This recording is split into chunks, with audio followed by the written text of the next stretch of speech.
নোটিফিকেশনে নাম আসেনি, আমার ফাইনালিস্ট নাম চলেছে, মানে বেঁচে গেলাম, এটা ভুল হচ্ছে। এই যে ট্রেন্ড চলছে, যাকে তাকে অপরাধী বানিয়ে দেওয়া হচ্ছে, বিচারাধীন অবস্থায় রেখে দেওয়া হচ্ছে ভোটার, সেটা বন্ধ করতে হবে। মানুষকে তবে একটা কথা বলছি, প্রতিটা নির্বাচন পার করার জন্য শাসকের কাছে একটা ইস্যু থাকে। এইবারে শাসকের ইস্যু হচ্ছে এসআইআর, সুতরাং চোখ কান খুলে চলবে। মমতা ব্যানার্জি মুখ্যমন্ত্রীর চেয়ারে বসতে হবে।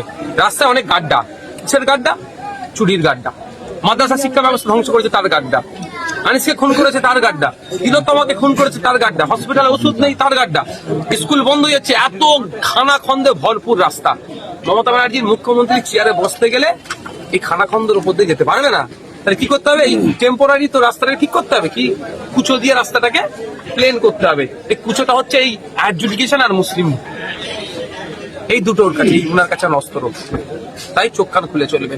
বলবে কি এইটা ইস্যু হবে 2026-এর ভোটের ইস্যু, যে আমরা সব সমাধান করে দেবো, আমাদের ক্ষমতায় নিয়ে আসো। আরে এখন ক্ষমতায় কি আছে? পশ্চিমবাংলায় মমতা ব্যানার্জির সরকার, তৃণমূল। ক্ষমতায় থাকার পরেই অন্যায় হচ্ছে কেন? ক্ষমতায় থাকার পরেও আপনার কি বলে দুর্গাপুরে গরু ব্যবসায়ীদের উপরে প্রাণঘাতী হামলা চালাবে। ক্ষমতায় থাকার পরেও আনিসকে খুন করলে বিচার হলো না। ক্ষমতায় থাকার পরেও তিলোত্তমাকে যারা খুন করে ধর্ষণ করালো তাদের বিচার হলো না। তামান্না খুন হয়ে গেল ক্ষমতায় থাকার পরেও তো।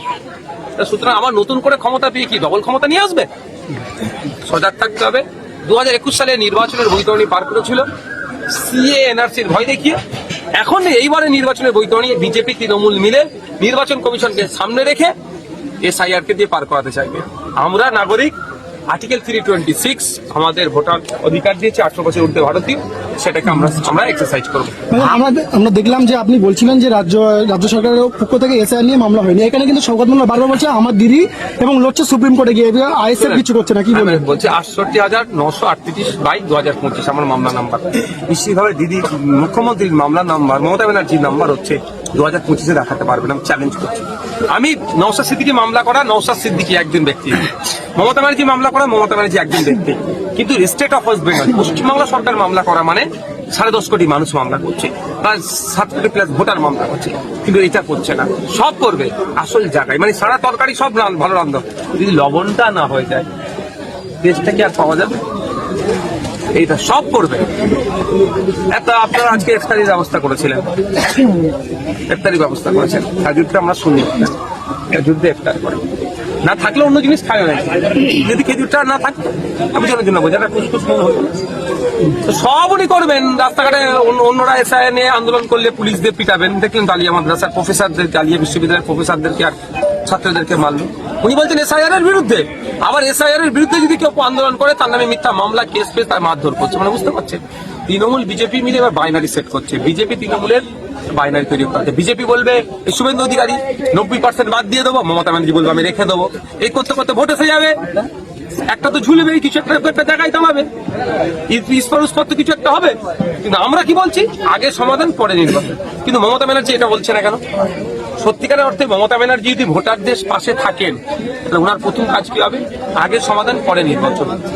এইটা ওনার আওয়াজ তোলা, এবং এই আওয়াজটা যদি মমতা ব্যানার্জি তোলে, কেউ মমতা ব্যানার্জির পাশে থাকুক আর নাই থাকুক, নওশাদ সিদ্দিকী মমতা ব্যানার্জির পাশে থাকবে। কারণ ভোটারদের স্বার্থই হচ্ছে আইএসএফের ভরসা। ভাঙড়ে যেমনই শওকত মোল্লা এসে বলছে আইএসএফরা উন্নয়ন করতে পারছে না, এবং পিরানগঞ্জ অঞ্চলে একাধিক এলাকাতে লাইট বসাতে গেলে এবং মারধর করছে, সে লাইট একবার সে পোস্টার তুলে ফেলে দিয়েছে। কি বলবেন? উন্নয়ন বলছে আইএসএফ করতে পারছে না, তারপরে আইএসএফ সাপে দংশে ওঝা হয়ে ঝাড়ে। এতদিন বলছিল উন্নয়ন করতে পারেনি, আর যেই কাজ হচ্ছে সেইগুলো করতে দেবে না। শওকত ঘনিষ্ঠ আহ্বান ডাইরেক্ট গিয়ে করছে। দ্বিতীয়বার আপনাকে বলি, ভাঙড়ে যদি একটা ইট গাছে, একটা ইট সরকারে, সেটাও জানবে নওশাদ সিদ্দিকীর অবদান। চ্যালেঞ্জ করে বলছি, 100 কোটি টাকার কাজের গল্প শুনিয়েছে, যেটা 1 কোটি টাকার কাজ হলো নওশাদ সিদ্দিকীর অবদান, ভাঙড়ের বিধায়কের অবদান। কারণ যা করবে, একটা ইট গাঁথলেও সেটা ভাঙড়ের উন্নয়নের জন্য। আমি বিধানসভায় বলেছি, আমি বিরোধী দলের বিধায়ক, আমার কাজ হচ্ছে সরকারকে প্রস্তাব দেওয়া। আমার ভাঙড়ে এই লাগবে, কেমন প্রস্তাব দিয়েছিলাম? ভাঙড়ে একটা স্পোর্টস কমপ্লেক্স করা, ভাঙড়ে 5টা লাইব্রেরি আছে, লাইব্রেরিয়ান দেওয়ার কথা। আগামী দিনে স্পোর্টস লাইব্রেরিয়ান আসবে। ডিমান্ড টাকা নওশাদ সিদ্দিকী। হ্যাঁ, ফিতেটা হয়তো সরকার সাহেব কাটছে। এই যে 1 নম্বর ব্লক থেকে 2 নম্বর ব্লকে যাওয়ার যে ব্রিজটা তৈরি হচ্ছে, আমার বলা তো বিধানসভার মধ্যে, ফিতে নালে সরকার সাহেব কেটেছে। দাবি তো আমি করেছি। ঠিক, তিনি তো দাবি করছেন যে নওশাদ সিদ্দিকী কিছু করছে না, সব তো আমারই পক্ষ থেকে হচ্ছে। আমি সরকারে আছি, আমি করবো কেন? আমি সরকারে থাকলে এটা বলতে পারতেন আপনি আমার কোশ্চেন। উনি যদি উদ্ভ্রান্তুর মতো করতে বলে, মানে উদ্ভ্রান্ত কথা বলে, ফালতু কথা বলে, সেটা আপনি তো বললে হয় না। সরকারের কাজ হচ্ছে বিরোধীরা সরকারকে আয়না দেখিয়ে দেওয়া যে এই এই জায়গায় এইটা, সরকার সেটাকে নিয়ে করা, এটা হচ্ছে কাজ। আচ্ছা, ভাঙড়ে আইএসএফ এবং তৃণমূল ডবল উন্নয়ন হচ্ছে ভাঙড়ে হবেই। আমি তো আগের দিনে বললাম, দেখুন সুজাপুর বিধানসভায় 52% নাম অ্যাডজুডিকেশন, লক্ষাধিক মানুষের নাম অ্যাডজুডিকেশন, আর ভাঙড়ে মাত্র 11,500। কেন? ভাঙড়ে 131 জনের নাম কাটা গিয়েছে, ডিলিট হয়েছে। কেন? জানে ভাঙড়ের বিধায়ক আছে, সেটা কথা বলবেন। যাদের বৈধর পরে যাদের নাম কাটা গেছে, আমি মামলা করছি কলকাতা হাইকোর্টে, আমি সুপ্রিম কোর্টে মামলা করেছি, এবং তাদেরকে মামলা করাচ্ছি, খরচ আমি দেবো। খুব তাড়াতাড়ি দেখবেন তারা মামলা করতে গেছে, খরচ আমি দেবো। আমি বলেছিলাম না যে আইনি লড়াই আমি লড়ে নেবো। এখানে কেন এই ডবল উন্নয়নের কথা বলছো? রাজ্যের মানুষদের বলবো, ভাঙড়কে দেখে শিখুন, আপনার এলাকায় বিরোধী বিধায়ক তৈরি করুন, আইএসএফ এর বিধায়ক তৈরি করুন, দেখবেন সেই সরকার আসুক না কেন ডবল উন্নয়ন হবে। ভাইজান, ভাঙড়ের সাসপেন্ড তৃণমূলের নেতা আরাবুল সাহেব যদি আইএসএফ আসে, আপনারা কি নেবেন? আমার বড় ভাই যেটা বলতে পারবে, দলের প্রতিষ্ঠাতা। দর্শক, ইনি আইএসএফের একমাত্র বিধায়ক নওশাদ সিদ্দিকী সাহেব এবং সংযুক্ত মোর্চার একমাত্র বিধায়ক। আজকের সাংবাদিকদের মুখোমুখি হয়ে কয়েকটা কোশ্চেন সংবাদ মাধ্যম তাকে করেছিলেন। তার জবাব দিয়ে তিনি বলেছেন 2026 যেটা রয়েছে, রাজ্যের মুখ্যমন্ত্রী মাননীয়র কাছে ভোট চাওয়ার মতো কোনো কৌশল নাই, অতএব এসআইআরকে ইস্যু করে ভোট চাইতে হবে। এটা আইএসএফ বিধায়কের কথা। আইএসএফ বিধায়ক আরও কয়েকটি অভিযোগ তুললেন, আনিস খান থেকে, আবু সিদ্দিকী থেকে, তামান্না, সেই ইস্যুগুলো রাজ্য সরকার তুললেন এবং রাজ্য সরকারের বিপক্ষে তুললেন। এবং শাসক যে এই সমস্ত ভোটার আধীন যে ব্যবস্থা, এসআইআর মাধ্যমে যে ভোটারকে ডিনাগরিত করা দেওয়া হচ্ছে এবং বিচারাধীন ব্যাপারে কয়েক লক্ষ ভোটার রয়েছে, তার মধ্যে ভাঙড় বিধানসভাতে কয়েকশো মানুষের নাম ডিলেট ভোটার করে ঘোষণা করে দেওয়া হচ্ছে।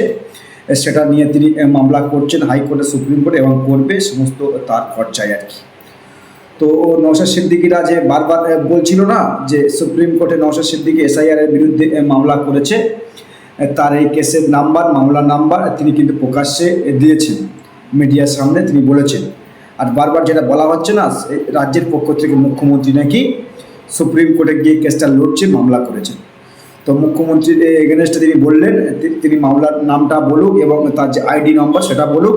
যদি 2025 করে থাকে বা 25 পরে করে থাকে, নওশাদ সিদ্দিকীরা মানে মমতা ব্যানার্জির এগেনস্টে লড়বে না, আর তার পক্ষবাদী হয়ে আন্দোলনটা করবে এবং যতটা করা যায় শাসকের বিরোধিতা করবে না, তিনি আন্দোলন করবে। কিন্তু ব্যাপারটা হচ্ছে কি, রাজ্য সরকার সত্যি সংখ্যালঘু ভোট কি নওশাদের দিকে চলে যাচ্ছে, এদিকে একটা দেখার বিষয় রয়েছে।